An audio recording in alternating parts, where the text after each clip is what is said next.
जय हिंद। एक और दिन आईपीओ एनालिसिस। अब आईपीओ एनालिसिस का ना मूव ये हो गया कि यार एसएमई आईपीओ की तो भरमार है, 1 लाख लगाओ 1 लाख लगाओ। अब लोग बोलते हैं कि यार ये तो बड़ा अमाउंट है, लिक्विडिटी मिलेगी नहीं मिलेगी, लेकिन लोअर सर्किट पे ना चला जाए, अपर सर्किट पे ना चला जाए, पार्शियल प्रॉफिट बुक नहीं कर सकते। अब इस बीच में मेन बोर्ड आईपीओ भी धमाकेदार कर रहे हैं। मेन बोर्ड आईपीओ पे एक और इंडजीन गया, फिर उसके बाद गो डिजिट आ गया, फिर उसके बाद अब एक और आईपीओ आ गया। अब देखते हैं कि ऑफिस ऑफिस ऑफिस जो हम लोग बचपन में देखते थे, ऑफिस का एक और आईपीओ आया है। अब इसका नाम ऑफिस नहीं है, ऑफिस करके है। देखते हैं कि क्या एनालिसिस बनेंगे, हमें लगाना है या नहीं लगाना, फाइनल वर्डिक्ट क्या होगा। Without wasting time deep dive करते अपने एनालिसिस में।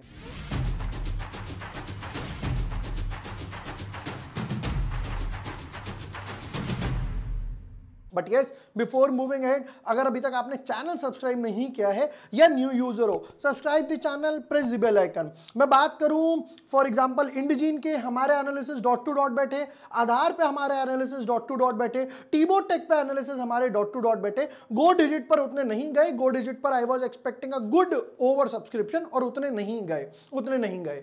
अब देखते हैं जरा ऑफिस स्पेस सॉल्यूशंस की कंपनी क्या करती है, क्या है, सब कुछ समझते हैं जरा। Incorporated in 2014, more of a startup, 10 साल पुरानी कंपनी है। Office space solution limited is a work space solution provider. Work space solution वो होता है कि ये लोग क्या करेंगे, सपोज करते हैं ये एक बड़ा सा इस टाइप का केबिन ले लेंगे, यहाँ पर छोटे छोटे क्यूब्स ये वो इस तरीके से बनाएंगे, तो आप वहां जाके उनको रेंट पे ले सकते हो। या मान लो आपको एक मंथली कॉन्ट्रैक्ट चाहिए कि भैया मैं 30 दिन के लिए मुझे एरिया चाहिए, मेरे पास नहीं है उतना बजट पूरा हायर करने का, तो मैं एक स्पेस छोटा सा टुकड़ा भी उसमें ले सकता हूं। उस टाइप की कंपनी है। The company offers a wide range of flexible workspace solutions catering to the needs of individuals, startups, SMEs and large corporates भी। ठीक है, नेक्स्ट पार्ट पे समझते हैं जरा कि कोवर्किंग तो हो ही गया, including flexible workspace, custom IT office, infrastructure, ये सब देख लिया। 169 सेंटर्स हैं अभी तक 16 सिटीज में, with a total of 1 lakh seats and a chargeable area of 5.33 million square feet. Additionally क्या क्या है इनके पास, अभी है 31 सेंटर्स जिसमें seats under fit out with a chargeable of total, ये वो इन्होंने अपनी बताया हुआ है कि हम इतने एरिया में काम करते हैं। एरिया वाइज तो ठीक लग रहा है, जिस हिसाब से अभी कंपनी 10 साल पुरानी है और उसमें भी कोविड में तो 1.5-2 साल ऐसे ही निकल गया था। The company has expanded its business offering to new provides in house fitness facility management services at its centres, commercial assets, alternate assets वगैरह भी कंपनी के पास नजर आ रहे हैं। मोर ऑफ कमर्शियल है। ठीक है, समझते हैं जरा। अभी तक की बात करूं तो डेफिनेटली सेक्टर तो अच्छा है, रियल स्टेट सेक्टर से है इनडायरेक्टली। मेन बात क्या है, जिस तरीके से कोवर्किंग का चलन अब चलना शुरू हुआ है कि यार मैं पूरा ऑफिस हायर नहीं करना चाहता, मैं एक सिर्फ पार्ट या स्ट्रक्चर हायर करना चाहता हूं जहां मुझे वाईफाई मिल जाए, बेसिक एम्यूनिटीज मिल जाए, लाइट वगैरह मिल जाए, सिटिंग अरेंजमेंट मिल जाए, उस टाइप के लिए है। ठीक है, कुछ इंपॉर्टेंट डेट्स देख लेते हैं जरा कि इंपॉर्टेंट डेट्स क्या आ रही हैं। तो आईपीओ ओपन होगा 22 तारीख को, फिर उसके बाद आईपीओ क्लोज होगा वेडनेसडे को, फिर उसके बाद ट्यूसडे आ गया, ट्यूसडे को अलॉटमेंट आएगी, वेडनेसडे को रिफंड्स या शेयर्स, और थर्सडे यानी 30 तारीख को आपको पता चलेगा कि आपको ये मिलेगा या फिर नहीं मिलेगा। ठीक है, फेस वैल्यू की बात करूं तो 10 रुपए फेस वैल्यू है। प्राइस बैंड है 364 टू 383। हम हमेशा इस पर करने वाले हैं, हम लोग 383 पर ही अप्लाई करेंगे, या वो जो बॉक्स बनाएगा उसमें टिक मार दो। कट ऑफ प्राइस कंपनी जो सेलेक्ट करेगी ऑटोमेटिकली सिलेक्ट कर लेगी। Lot size 39 shares. अब आते हैं टोटल इशू साइज पे, ये मोस्ट इंपॉर्टेंट है। कंपनी कह रही है कि भैया मुझे 598 करोड़ चाहिए, पूरा 600 करोड़ ही ले लेते यार, 1 करोड़ क्या ही छोड़ा। कंपनी कह रही है कि मुझे 598 करोड़ चाहिए, जिसमें से 128 करोड़ यानी कि 21% जो है वो फ्रेश इशू है, बाकी 79% जो है वो ओएफएस है।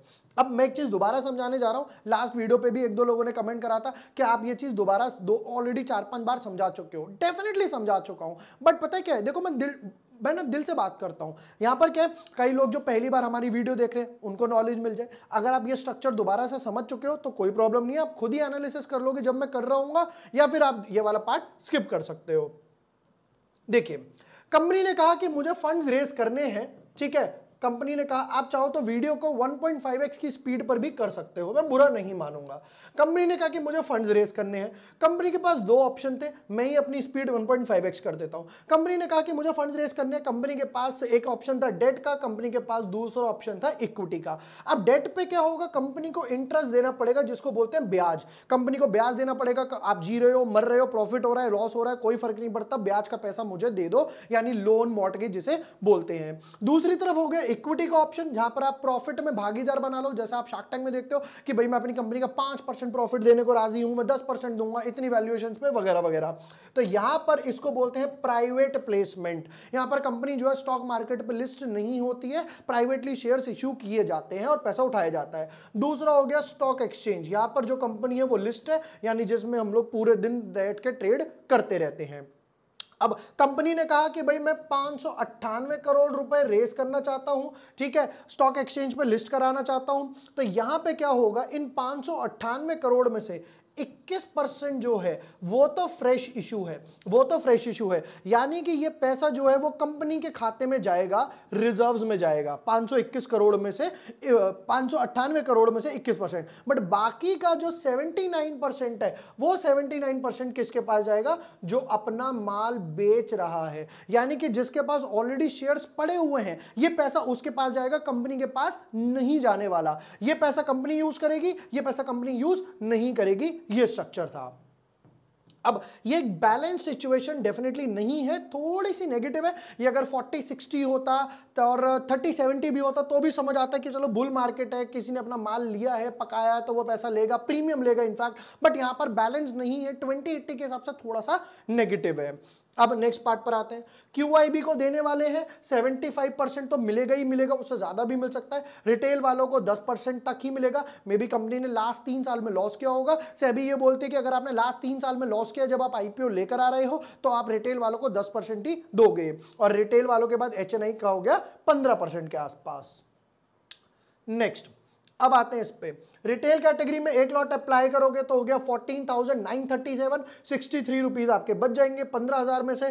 फिर उसके बाद आपका हो गया रिटेल में से 13 लॉट 2 लाख के नीचे, और 10 लाख के ऊपर जाते हो तो ऑटोमेटिकली वो आपका BNI यानी कि बिग HNI कैटेगरी में फिल कर लेगा। प्रमोटर होल्डिंग की बात करें तो प्रमोटर के पास अभी 41% है, और इसके बाद कुछ रह जाएगा 35-36%, अगेन नेगेटिव पॉइंट, क्योंकि आपने ऑलरेडी कंपनी का 50% तो नीचे हो, पहले से ही डाइल्यूट करके बैठे हो, तो वोटिंग के टाइम प्रॉब्लम आएगी, रिजोल्यूशंस के टाइम प्रॉब्लम आती है। अब एक काम करते हैं, इसके फाइनेंशियल्स देख लेते हैं कि भाई स्टार्टअप तो है, भाई अभी तक कमाया कितना, गवाया कितना, क्या चल रहा है। चलो फुल ईयर और ये डिवाइड बाय 3 मल्टीप्लाई बाय 4 कर देना, यानी कि 3 क्वार्टर है।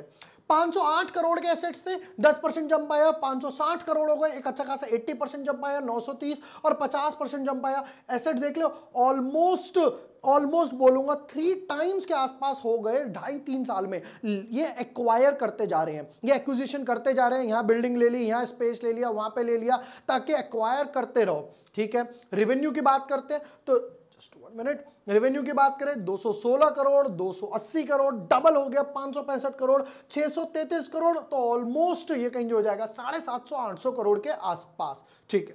प्रॉफिट आफ्टर टैक्स में देखें जरा, -42 करोड़ लॉस बढ़ गया, रेवेन्यू बढ़ा, लॉस भी बढ़ गया 57 करोड़। चलो समझ आता है, एक आधी बार यहां पे कोविड भी आया होगा, वेव 2 का स्ट्रक्चर आएगा यहां पे। -46 करोड़, यानी अभी भी लॉस और अभी भी लॉस है, इस वजह से सेबी ने कहा कि आप 10% ही दे सकते हो, ठीक है। नेक्स्ट पार्ट पर आते हैं, रिजर्व्स भी नेगेटिव है। रिजर्व्स नेगेटिव क्या होते हैं कि कंपनी लॉस में चल रही है, उसको बोलते हैं रिजर्व्स नेगेटिव होना। -167, -200 बढ़ के हो गया -265 के आसपास। तो ये एक अलार्मिंग सिचुएशन डेफिनेटली है। स्टार्टअप्स वगैरह में क्या होता है ना, इन लोगों को ब्रांडिंग करनी होती है, एडवर्टाइजमेंट रन करते हैं, मार्केटिंग पे खूब स्पेंड करते हैं, जैसे हमने जोमैटो, पेटीएम वगैरह को देखता है, जिसकी वजह से इनके प्रॉफिट आफ्टर टैक्स या रिजर्व जो होते हैं वो नेगेटिव में होते हैं, फंडिंग उठाते रहते हैं। बोरिंग की बात करूं, 2 करोड़ का लोन था, 12 करोड़ हो गया, थोड़ा रिड्यूस करा 10 करोड़ और डबल हो गया 23 करोड़। तो बोरोइंग बढ़ रही है, लॉस में है, रिजर्व नेगेटिव है, तो फाइनेंशियल्स IPO के हिसाब से, not IPO, I would say startup के हिसाब से बात करूं तो हाँ, मैं मार्क्स दूंगा 4 आउट ऑफ 10, क्योंकि इससे भी बुरे स्टार्टअप्स मैंने देखे हैं जो हैवी लॉस मेकर्स हैं। एक का एग्जांपल तो आपको पता ही है। रिटर्न ऑन कैपिटल एम्प्लॉयड 37%, वैसे तो नेगेटिव होना चाहिए। डेट टू इक्विटी समझ आता है, ये इक्विटी से कंपेयर कर रहे हैं, रिजर्व से नहीं कर रहे। प्राइस टू, जैसे ये आ गया ना, देखो रिटर्न ऑन नेटवर्थ नेगेटिव आ गया। Price to book value 9 times, थोड़ा सा ज्यादा है। फंडिंग केपेक्स और खरीदना है, funding capital expenditure toward establishment of new centres, फर्चिंग कैपिटल एक्सपेंडिचर्स के बाद कैपिटल रिक्वायरमेंट्स। ठीक है, अभी तक ओवरऑल स्ट्रक्चर की बात कर लेते हैं। एक बार प्राइस बैंड देख लेते हैं। आई गेस 383 रुपीज था। कंपनी ने कहा 383 रुपीज पे 39 शेयर्स का एक लॉट बना दिया। 598 करोड़ रुपीस हमें चाहिए। ओवर सब्सक्रिप्शन और लिस्टिंग गेन की बात करते हैं जरा पहले प्रो और कॉन्स की। नेगेटिव, प्रमोटर की होल्डिंग डाइल्यूटेड है, लॉस मेकिंग कंपनी है, रिजर्व्स नेगेटिव है। अब जो पैसा डेट तो है ही नहीं, चलो अब जो पैसा उठा रहे हैं उसको और केपेक्स वगैरह में लगाएंगे जिससे सेल्स वगैरह बढ़े। मार्केटिंग एक्सपेंडिचर को थोड़ा सा डेफिनेटली कंपनी को कम करना होगा। मोस्ट इंपॉर्टेंट नेगेटिव, 79% जो है वो माल जो बेच रहा है, माल जो काट रहा है उसके पास जाएगा, कंपनी के पास नहीं जाएगा। कंपनी के पास ज्यादा जाता तो मैं सोचता कंपनी अच्छा करेगी, नेक्स्ट 2 3 4 5 क्वार्टर अच्छे आ सकते हैं। अब डेफिनेटली देखो ये एक स्टार्टअप टाइप है तो अप्लाई करने वाला तो है, बट उतने फुल फोर्स से अप्लाई करने वाला नहीं है। मैं यहां पर जो अप्लाई करूंगा, मैं जो एक्सपेक्ट करूंगा वो रहेगा 15 to 20 टाइम्स के आसपास ओवर सब्सक्रिप्शन बन सकता है। 15-20 गुना के आसपास ओवर सब्सक्रिप्शन बनेगा। लिस्टिंग गेन भी जो बनेंगे वो 10 से लेकर 20% के आसपास बनेंगे, ज्यादा नहीं बनेंगे। 10-20% भी आंसर क्यों आ रहा है? क्योंकि स्टार्टअप है, लोग जल्दी से इन्वेस्ट करना चाहते हैं कि भैया अभी इन्वेस्ट कर लो, जैसे जैसे प्रॉफिट में आएगा। जैसे जोमेटो का एग्जांपल है, लिस्ट हुआ, नीचे गया, ऊपर की तरफ आया, अब वहां से अपने डेज लो से 40-50 रुपए से लेकर 200 तक आ गया, राइट, 4-5 गुना बन गया।